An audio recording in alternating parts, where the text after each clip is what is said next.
Hello and welcome to my new, slowly budding YouTube channel that will eventually turn into a very abundant, nourishing garden of resources. My name is Jessica Allen. If you do not know me, welcome to my home. Come on in, come on over. I want this space to feel like that. Like you've just come on over and we're hanging out and we can share together. Well, I can share with you and you can share back with me in the comments below. But we can share insights, share inspiration, share life, share our hearts. So it's 2026. It's July right now, but 2026 is a 1 year. We are in a new beginning moment. I live for a new beginning. I live for an ending and a new beginning. Love them both. And I like to initiate new beginnings intentionally. So instead of just coming on to this channel and starting to share my work, my wisdom, my tools, my resources, and supporting you in all the ways that I can, I want to introduce myself. I want to share my story. I want to let you all know who I am, welcome you into my world. And yeah, so that's how I'm starting. That's the soil of the garden that I'm going to build is my story, which is the true soil of all of the work that I offer. So I want you to feel comfortable while we're hanging out. And of course, you're in your space or you're cooking or you're walking or you're doing whatever you want to do. But if you're just hanging out like me, I encourage you to get some things to resource yourself with. So when I say that, I'll give you some examples. I have a delicious cup of cacao here. I have some good lavender lip balm. It's so yummy. And I have this little essential oil roller. It has lemon balm in it, which is just so bright and beautiful. You'll get to know about my work with the plants, plant consciousness, plant allyship as we go along here. But it's so important to have these little tools, right, while you're hanging out to make your creature body feel good and to like resource your senses, right? Have something delicious and tasty and something that smells nice. It helps build capacity for holding, listening, being, processing, all the things. Plus, it's just nice to love up on yourself with some good stuff. So, those are my little mini recommendations that actually go a long way. Feel free to grab yourself some while we do this. So instead of starting with who I am and what I do, I'm going to start at the beginning, which is who I am and what I do, right? Is from like the very source. I'm pretty much winging this. I did write down a few notes because I might to travel far away if I didn't. Thank you for being here. Thanks for hanging out, listening to me. And yeah, let's see what we can uncover together and what you can feel in yourself through my own story. Okay. So I'm going to start at the beginning as I can remember, with like the most key points that I think are essential to share about my story so far. So as a kid, I was a real earth child. I have always felt the deep connection to the earth and truly that the earth is my mother.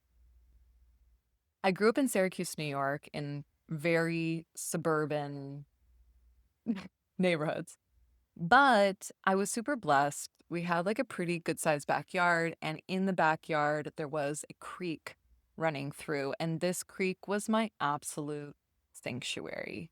I spent hours down there making like little rivers with the rocks and living in my imaginative realms, talking to the spirits of the trees, talking to the water fairies, right? I had this whole mystical and deeply connected experience when I was down there by the water. And this is where I felt home. It's where I felt most safe, loved, supported, like myself, was really with nature. And so it's pretty amazing because you'll see when we come all the way back around that my work has returned almost to working really ritualistically with nature, reclaiming that connection and resourcing your wisdom, our own wisdom and power through the love and the connection of our great Mother Earth. I am the oldest of three girls. I became an older sibling at the age of 2.5. So if you know, you know, I've got that trailblazing leadership quality and also deep service and deep care for people around me, which has completely shaped my career and how I show up in the world. I'm very grateful for that. I never felt like I fit in. I didn't fit in. I never fit in. If you're here listening to this, you may not have felt like you did either. My parents put me in dance when I was really young. That was okay for me. My parents put me in soccer when I was 6. That was not okay for me. I really hated the team sport. I still remember standing, like, on the field being like, "I hate this. I wanna get out of this immediately." I was very vocal about that. I stopped. I started gymnastics when I was 7, and that felt like home for me. It was this me against me, self-discipline, dynamic physical experience, and really a very deep practice, which I'll later share how segued into me becoming a yoga teacher for 15 years. I had an understanding of God, source, support, one energy when I was around 6 or 7. I still remember it. It was kind of my awakening. You know, people share that they had their spiritual awakening moments. I guess if I had one, I was 7. I was snow tubing. It's like crystalline winter, beautiful snow in a tube, like some exhilaration at the bottom of the hill. And I'm starfished in my snowsuit, staring at the sky, beautiful day, and the clouds just kind of parted. And I thought, oh, this is it. I'm alive. There was just the way the sun came through and the energy that I felt and the light coming off of the snow. I understood, like, this is it, right? Like, I'm alive. I'm connected to this energy. I am this energy. This is God, right? That was my word for it at the time. And so, yeah, I just like laid in that for a period of time. So special. So this is like foundationally, I felt good alone. I felt good in nature. I felt good in my solitary practices. I loved cozying up in my room. I'm a Virgo. I'm a proud hermit. It's where I resource my energy is through being alone. It's very important for me to be who I am and offer what I do in the world. But as a kid, that wasn't like super socially acceptable. So I always felt like I was on the outskirts. And I still am on the outskirts, but as an adult, I'm cool with it, right? As a kid, it was tough. I was quite literally on the sidelines of what most people were doing, what most children were doing. And so even as a young person, I just remember observing, being very observant and questioning everything because everyone looked so content. Everyone looked so happy. And I was so uninterested in a lot of culture that was surrounding me. And so I was just very weary of the authenticity of this joy. Now, it could very well have been very authentic, but because it felt very dissonant for me, right, I questioned it. School itself was always a nightmare. Traditional schooling system, public schooling system definitely doesn't work in this creative mind. So I thought I was not smart, incredibly creative, loved music and making art and writing stories and collecting rocks and making magic and this is my superpower. But definitely in school it wasn't like, wow, you have all these gifts. It was like the weird art wing was my sanctuary, and yet I didn't really feel like I fit in with the weird art kids either. So a lot of isolation, a lot of like feeling on the outside, which inevitably drove me into a decade of self abuse and addiction. I had a boyfriend, and it started in high school, lasted about 4 years, and was like, yeah, it was not good. We'll put it there. It was very not good. And so, a combination of that very not good relationship and at that point, it was like 15 years of feeling like I couldn't fit in anywhere. It just drove me into incredibly unproductive coping mechanisms, really unhealthy coping mechanisms, which is what various addictions are.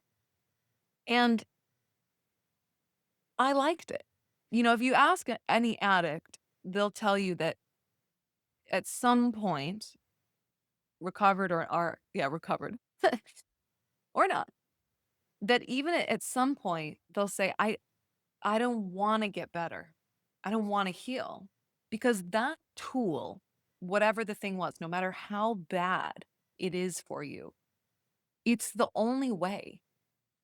I didn't have any other techniques or practices to allow me to move anxiety, stress, isolation, overall panic for how I was gonna survive in this world that didn't make any sense to me. That the only way I could manage being all of those things and functioning in this society was to move towards these unhealthy coping mechanisms, which, of course, at the time, I didn't have this language for it, right? So there's like also a ton of shame wrapped up in the fact that I knew I was doing something that was really bad for me, and at the same time was very uninterested in healing, even when those who were really close to me wanted my healing. I wasn't interested.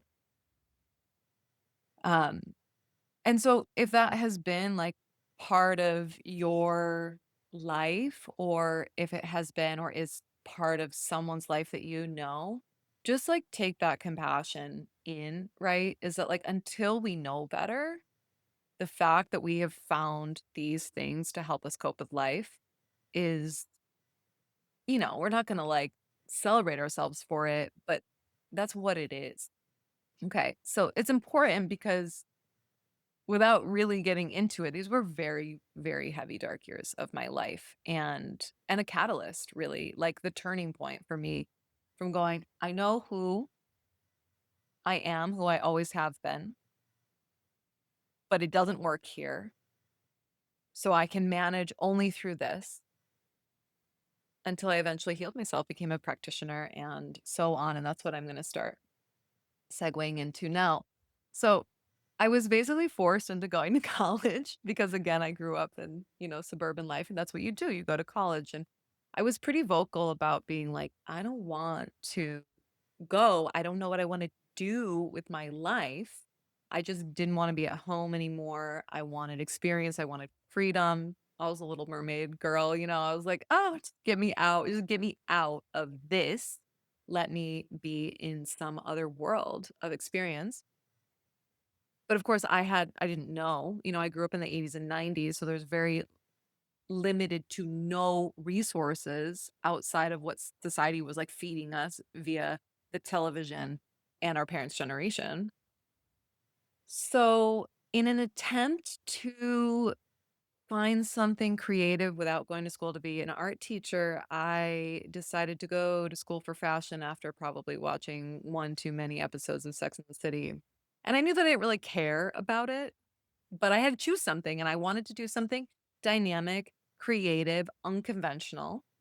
And so I chose this and I went to school for it. In my first year of college, I was partying so much and not going to classes that, yeah, I wasn't gonna pass. We'll leave it at that. And listen, I was in a class called stress management. It counted as a gym credit. That's why I was taking it because, of course, I hate a gym. I hate group sports. So I'm taking this class called stress management. The only thing that counts is attendance. And I was always so hungover that I never went. And eventually, I can still see the classroom so horrible. My teacher in there, he came to me, he was like, listen, I can't pass you because you have missed too many of these classes, but I really don't want to fail you in stress management. And so he said, there is a yoga teacher who comes here on Wednesday nights. And for every yoga class that you take, I will give you one attendance back and I will pass you in this class. Now, it was on a Wednesday night. So this was like much better with my timeline. And I went and I'll never forget my first yoga class. And it was, I mean, this was 20 years ago. So it was like lamp on the floor with like so yeah, it was like lamps on the floor with sheer scarves covering it and like Zen meditation music. And I remember thinking, okay, this is like a little slow moving for me, especially at the time. But there was something there for me because I had been a gymnast for 10 years. And so it was like this, self discipline, body routine, movement to music that made sense to me. And there was just something else there. Like there was something to it. And because I had to keep going, things started to unlock in me. And the teacher started to talk about the chakra system and the koshas and these energy bodies. And for the first time in my life, I was like, what? There's language for my experience. There's language to talk about energy. There's different layers of our bodies energetically. There's these spaces. And it was just like, I was done, right? I was like, this is it. This is it. I just found the thing. So I went on to continue this, and I was fortunate enough at one point, I was like, look, I was doing like Sean Corn DVDs or whatever. I was trying to find things at the time that yoga was still not popular. It was still very crunchy, and people looked at you weird if you said that you practiced it. And it just wasn't accessible, right? I don't think YouTube existed at the time. My final year of college, I guess it somehow got popular enough that a teacher came in and actually offered it as a class that you could take for a full semester. And so I took it and it was just like immediately she was teaching. I was like, how do you do this? This is it. This is what I want for myself. I want to study this information and I want to teach it. This is what I'm here to do. This is the only thing that has ever made sense to me in my life, right? And she told me where she got her teacher training in New York City, how she got started with it. And I was like, I'm moving to New York City because I was like in the fashion thing. And so that opened up my whole yoga world. I moved to the city when I was 21 with a freaking suitcase and an internship in handbag design, which I was not interested in at all. It was just kind of like I was still in that trajectory, right? That like, okay, this is what you're supposed to be doing thing. I moved to New York City, of course, because although it wasn't locationally like super far away from Syracuse, New York, it was culturally probably the farthest place that I could go at that point in my life and also work towards having like a job. So I moved there. I started an internship from the first freaking day that I sat in that office. I was like, this is not for me. I cannot do this. But I didn't have a choice at that point, right? Like there was nothing else to do. And although I was in love with yoga, it was also not a career you could have. It was something that you could like teach at a gym. There at the time in New York City, there was like two or three major yoga studios. Like it's so, so different than it is now. not in the consciousness at all. Anyway, so I do my first teacher training at 21. As soon as I moved to the city, I get in that program that my teacher told me about. I did the thing. I'm working my fashion job. I'm hating.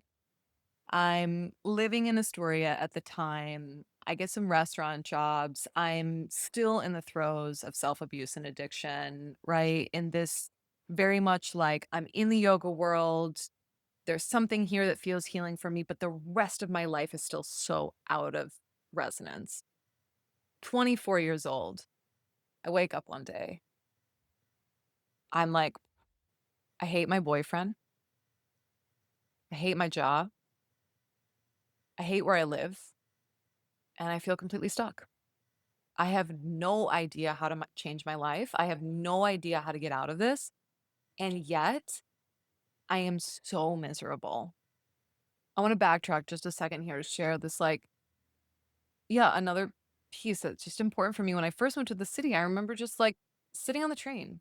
I was reading The Power of Now, 21 years old, 20 years ago, about, and looking at everybody like, what the fuck? Like, do you, what is this? What are you doing? What are you racing towards? Why are you wearing those uncomfortable clothes?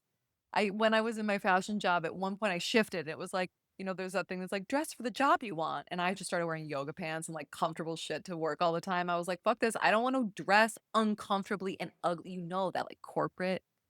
Ugh. I was so like, no, get me out of this. Right.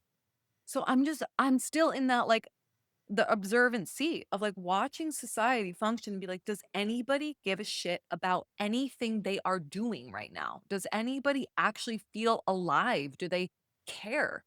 And I was holding this like, okay, I have to work a job to make money and do this yoga thing on the side.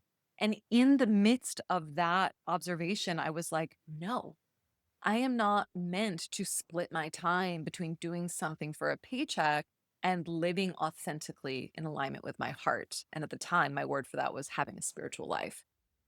And I knew I was destined, right, to live completely the way I was meant to, but I still didn't know how. And so that was like a few years earlier. So when I woke up on that day and it was just like one of those like really, lightning bolt kind of scenarios of like, holy shit, I hate everything and I don't know what to do about it. It was the first kind of like, okay, I need to change. And so I started talking to a life coach. I started taking like personality tests and all this kind of like self inquiry online, looking up numerology and astrology and all this stuff, like just going in and trying to figure something out. Within that time, once I decided, I was like, okay, this is like, I gotta go here. Within about a year, I broke up with my boyfriend and I moved. So I took care of those two major pieces, but I was still at my fashion job. Then in that time, I got a new boyfriend. He was amazing. He was way more on my wavelength and in a similar journey as me at the time, like working a job, but had another dream. And I was living, this is at this point, I'm living in Brooklyn and I start working with plant medicine through his heartfelt guidance. I never took any plant medicine, shrooms, or whatever when I was younger, like recreationally. That wasn't part of my life. People being like, oh, the walls are melting, like very not interesting for me. So I kept it to other crazy things. But my boyfriend at the time, he was like, no, listen, this is how we work with consciousness. This is like a way to explore consciousness and healing. And I was like, okay, I'm interested now. So I started working with plant medicine with him, just like on our own, because again, even at that time, it was just like you eat a bunch of mushrooms in your apartment or you go to the beach and eat a bunch of mushrooms, you go into the woods, right? It's not like someone's playing a sound bath for you while you lay there. That didn't exist.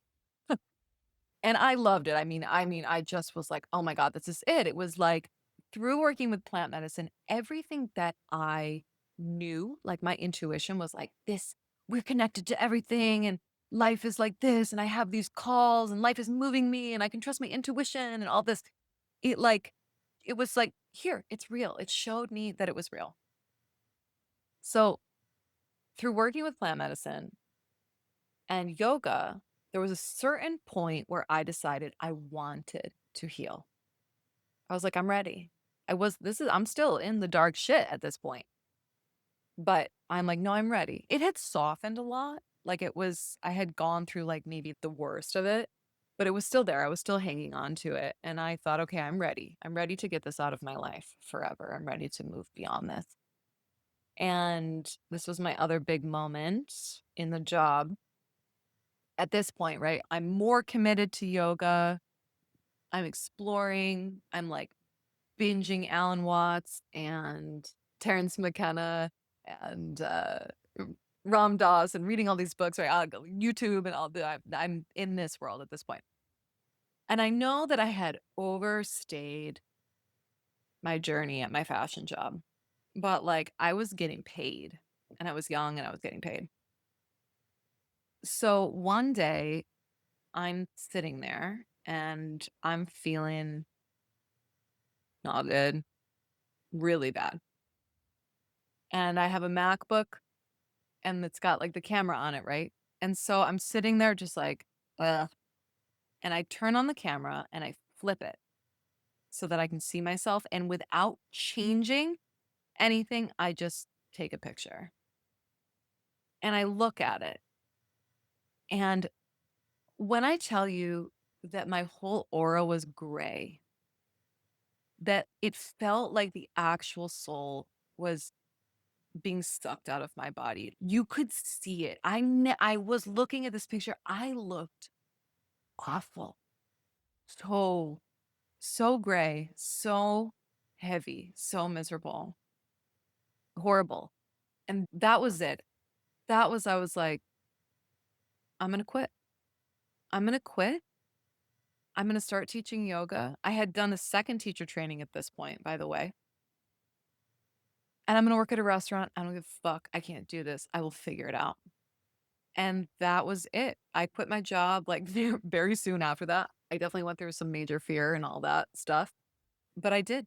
I freaking quit. I started teaching yoga at the studio that I wanted to teach at. I got a job waitressing. Within 3 years, I had made my yoga career full time with private clients and teaching at multiple studios. I led my first yoga retreat when I was 28 years old in Mexico. I had no idea what I was doing. I'm definitely like a figure it out as you go. But yeah, I made it my whole career within 3 years. And I went like super blinders with it. I took a major leap. I had no idea what I was doing. I just figured it out as I went because I had to prove to myself that the voice inside me, that my heart and the way my body was guiding me to live was true. And that all this stuff that looked like bullshit outside of me actually was bullshit. And that I could stop numbing my own truth and live by like the actual truth of my life and support myself. That was real, that I wasn't wrong. I was like, I'm going totally Delulu on this. This is one of my teachings that a lot of my students love is like, I say, let's play a game. If you want to do something crazy, like make a leap, just make it like a game. It's helpful for your brain so that you don't feel like you have to like fully commit. Right. When I quit my job, I was like, let's just play a game. Like, I'm going to leave my job. I'm going to play this game that if I just follow my heart and I only do what my body and my heart tells me to, even when it scares the shit out of me and it doesn't make sense at all, what happens? And that game is how I got to becoming a full-time yoga teacher within 3 years before I was 30. Pretty good, huh? So I became obsessed with practices. I totally healed myself through practice. I just went so full on into yoga, meditation, yoga nidra, qigong, totally changed my life for long time, several years. I was like in very deep study with that. Like I said, I started working with plant medicine. Eventually I sat in a proper ceremony, mantra, music, sound opened up for me as a modality for healing. I started singing as a way to heal my heart, right? I got into sound. I'm a sound practitioner. I got into all of that. I then went on to study somatics. And yeah, I could probably list a million modalities that I've trained in and have practiced in my life, but it doesn't matter. The point is that I became so in love with practices, and I am so in love with practices. That's why I refer to myself as a ritualist. I live in ritual. I have a daily practice every single day for the past 8 years of my life that took me, yeah, a good amount of exploration and creation to get to. It is the thing that I teach women in my programs is how to work somatically in ritual with plants, with plant consciousness, to turn on the body, to turn on the senses, to make ritual feminine, to make it feel good, to make it feel like an easy yes.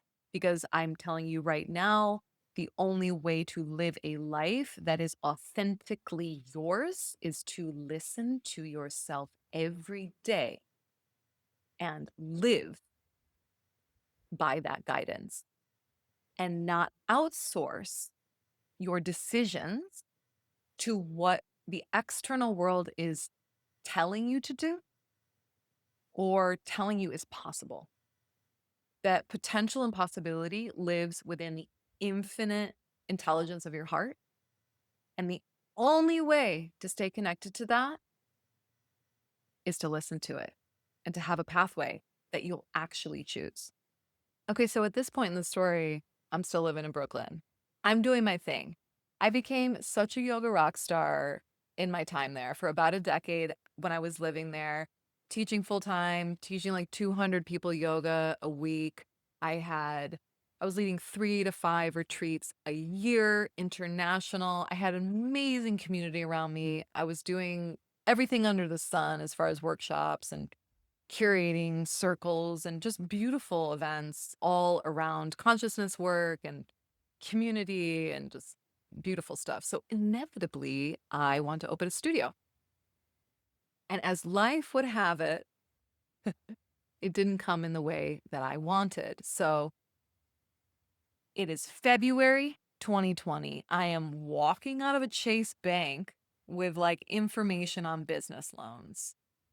1 month later, Miss COVID hit. And God bless the powers that be that did not allow me to find a brick and mortar space in the city before that happened. No. My partner and I, who are still together at this moment, moved in together on like March 15th, the day COVID started. So that was our initiation to living together, was living in Greenpoint for the first 6 months of COVID in a little apartment. On my birthday in September of 2020. So listen, living in the city had been getting hard for me. My nervous system was just like really, it was wearing on me. The energy that it took to exist there, the constant input, the lack of immense nature, people, opinions, just it was just wearing on me. I really wanted to be able to be close to nature and like a really amazing, true, sustainable, honest way for extended periods of time. But given the nature of my career, there was no way for me to just leave, right? The only way I could have a career like I did for myself was if I lived in a major city. You just can't do that living in the middle of nowhere. Doesn't work. So what was interesting is that with COVID, that got taken away from me, right? This amazing community, everything that I had that was sustaining my presence in the city because it was like I love my work so much that even though my body and these things started wanting to pull me out, I had my community, I had my teaching, I had all the stuff that made me feel so incredible and that I loved so much. And slowly that started going away, right? In the summer, I was doing some like yoga in the park stuff. I was doing live stream, of course, like everybody else. And in September, all I wanted to do was eat a bunch of mushrooms. And so we did. My partner and I ate a bunch of mushrooms. And on the other side, when we were like coming down, sitting there in like reflection, and I had my eyes closed. And in that moment, all this space like opened up around me and it became silent. And there was just this complete energetic invitation into something new. And the message that I received in that moment was that my personal growth within the confines and the container of the city was done. That I had hit a ceiling that was not possible, that my personal evolution, connection, all the things that I live for was not going to, yeah, continue any further. Like, could I have opened a business and been successful? Yes. But like me, it was done. And I open my eyes and I look at my partner. His name is Kai, in case I talk about him in the future. And I looked at Kai and I was like, I think we gotta go. And he was just like, yeah, let's go. And that was it. The decision was made, and 2 months later, we had bought ourselves a car, found ourselves a house to live in, and we moved upstate to the Hudson Valley. So people in New York, they don't call the Hudson Valley upstate. People in Syracuse, it's called downstate. But middle state, whatever. We moved to the Hudson Valley. When we moved to the Hudson Valley, I did not have a job. I had no idea what we were going to do. I had no idea how we were going to make it. So here I was once again, right? Like moving to the city with my friggin' bag, being like, all right, let's see what happens. And then quitting my job, making $20 a yoga class, being like, all right, let's see what I can do. And then here I am leaving the city at 32, like, all right, I don't have a job. Let's see what happens. I moved everything online and was doing really well with that for a period of time. I ended up opening my studio. I'm not going to get too deep into that story, but about 2 years into living in the Hudson Valley, it was like, oh my gosh, I opened a studio. I ran a beautiful brick and mortar yoga, healing arts, sound, ceremonial space really for women. It was so gorgeous. I got schooled so deeply by what it meant to run a studio, pay people, I mean, just employ people. Crazy. And I met some of the most beautiful people, had so many beautiful experiences, and I closed that in October, this past October. Mind you, plant medicine had basically taken over my entire life after I moved upstate. All of my energy went there. My partner and I travel. We have a maestro. We travel to Peru multiple times a year. We study with our maestro. We are students of master plants. So this has been part of my life for the past 7 years. And when I left the city and yoga started to just dissolve naturally, it took over all of my attention, my devotion went into this path, and not without a ton of resistance. But I can sit here in front of you in this moment and say it is the path that I am 2 feet walking on, whole heart walking on, and the source of all of the service, the containers, and the journeys that I offer for women in working with plants and plant consciousness. So that was growing as I was still grieving the loss of who I was and creating this studio as a way to keep her alive, even though she was dying, right? It took me a long time to really let her die. So 2025 was the death year. 9, it was the endings. It was the year of epic endings. And if you were tapped, you probably went through some crazy epic endings during that time. I stopped leading a retreat of mine that I had done annually for 9 years. Sorry. I closed my studio. I got rid of my house. My partner and I put everything into storage. We went to Peru, to the jungle for 3 months with absolutely no plan. And we got spit out on the other side in 2026, and we have been navigating our life ever since. Story that you can listen to on my YouTube. I'm sorry. Hi, we're on YouTube. Story that you can listen to on my little mini podcast. I'll put the link below on how I manifested this absolutely gorgeous house. I think my real mastery is trust. And it's this Interesting combination because I could say trust in myself, and it is trust in myself, but it's trust in life.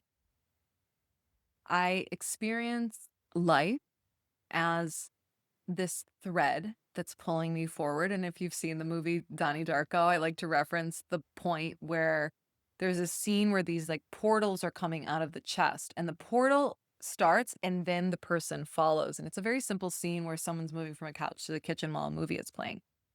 But that's how I experience my life, and my intuition is really anchored in my heart. For you, it might be in your belly, in your gut, right? Somewhere else. Mine is really centered here. So I experience in that same way that something is leading me, and it's always a little bit in front of me, and I'm following that call. And so the trust that I have really mastered is trust in the call, that I can trust life, that I can trust the way that pathway is leading me, and that I can trust myself to hear it correctly, to feel it correctly. So when I get a message to move, to shift, to change, it's like I feel it and I don't question it.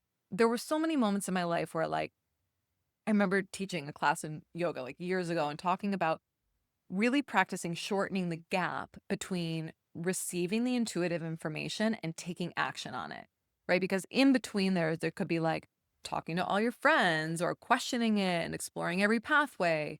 And I was like, no, I don't want to do that. I want to have the trust be so ingrained, right? So innate to me that I could just receive it and know when to take the action. Not that it's like immediate. It could be like, okay, I have to move and that's going to happen in 3 months from now or whatever it is, right? But to not spend this extra time entertaining doubt.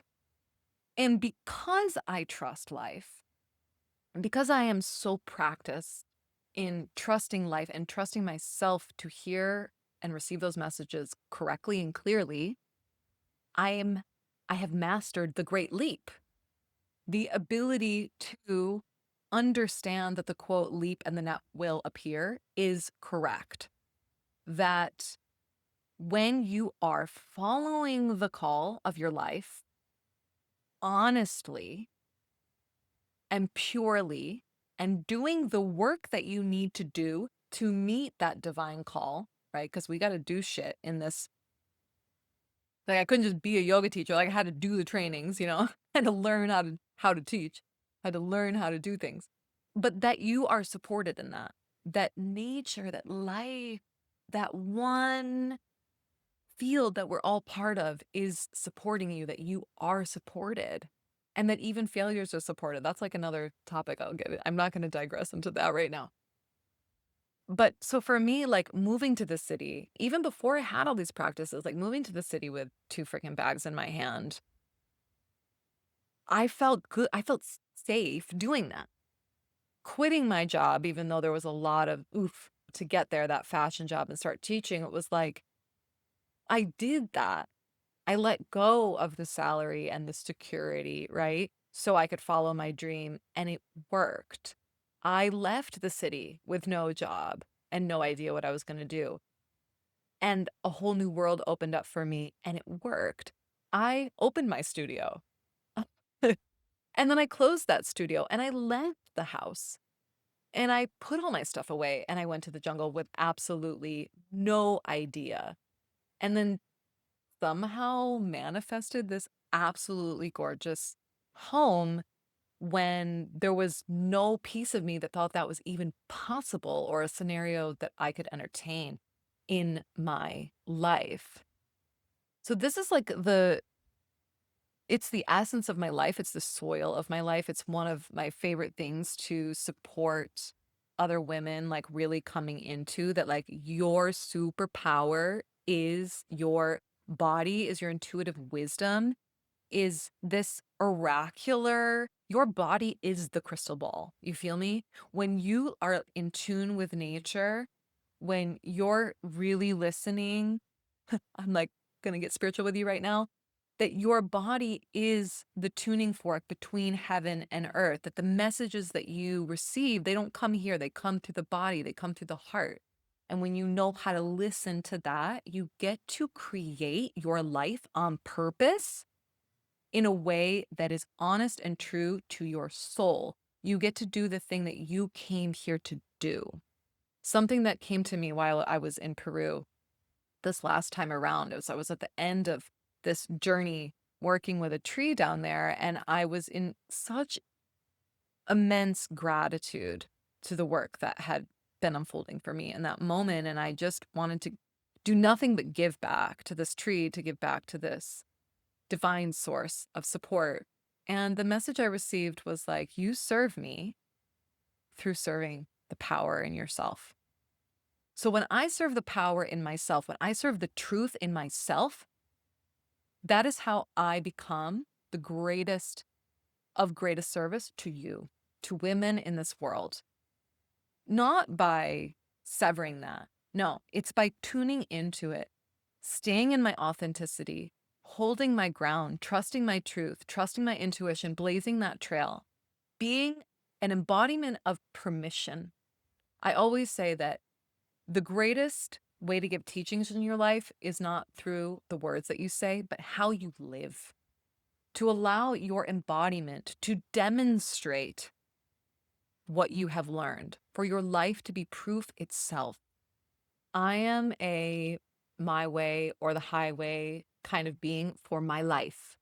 I don't want you to do things my way. I want you to do things your way. And I just want to show you that it's possible for you to do things your way, that your intuition, your internal voice, your truth, your mission on this planet is valid, is powerful, is strong. We need it. The world needs you to be you your way. I will be me my way, and you need to be you your way.